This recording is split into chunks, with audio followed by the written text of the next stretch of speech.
பெரியோர்களே, சபை நிறைந்த தாய்மார்களே, ஆமா நேத்து நம்ம என்ன கதை படிச்சோம்? ஆமா நேத்து என்ன கதையா படிச்சோம்? சாஸ்தானா குடியழைப்பு. சரி, இன்னைக்கு மாயாண்டி சுடலையுடைய கதைகள் பாட போகிறோம். ஆமா ஐயா, மாயாண்டி சுடலையோட கதைகள் பாட போகிறோம். தாயான மாயாண்டியுடைய சுடலையுடைய கதையில் சரி பழுது குச்சங்குறைகள் இருந்திட்டாலும், ஆமா இருந்த போதிலும், ஏனைய குச்சங்குறைகள் இருந்திட்டாலும், ஆமா உங்கள் வீட்டு பிள்ளையை போல் எங்கள் 6 பேரையும் ஆதரிக்க வேண்டும் அம்மா. ஆமாம், எங்களை ஆதரிக்க வேண்டும் அம்மா.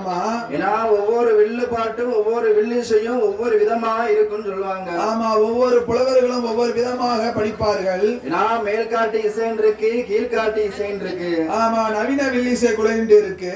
ஏனே 4 முறையா இருப்பதா ஒவ்வொரு பேரும் ஒவ்வொரு விதமா படிப்பாங்க. ஆமாமா, ஏன்னா ஹார்மோனியத்தை வச்சு ஒரு ஆள் படிப்பாங்க, தபைலா வச்சு படிப்பாங்க. ஆமா, ஒருத்தவங்க தவுள் வச்சு படிப்பாங்க, சில பேர் வீசுகோலே இல்லாம படிப்பாங்க. ஆமா, அதுவும் நடக்கு. அப்பேற்பட்ட வில்லிசையிடம் சரி, நாங்கள் ஏதாவது குற்றங்குறைகள் செய்திட்டாலும், ஏதேனும் தவறுகள் செய்திருந்தாலும், உங்கள் வீட்டு பிள்ளையை எப்படி ஆதரிப்பீர்களோ அதே போல் எங்களை ஆதரிக்க வேண்டும் அம்மா. ஆமா, உங்கள் வீட்டு பிள்ளையை எப்படி அரவணைப்பீங்களோ அப்படி எங்கள் 6 பேரையும் அரவணைப்பீங்களம்மா. தானே தானே தந்தோம் தானே தன்னா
சரி, அரணுமா பார்வதியும் குழுவிருக்கின்றனர். ஆமா.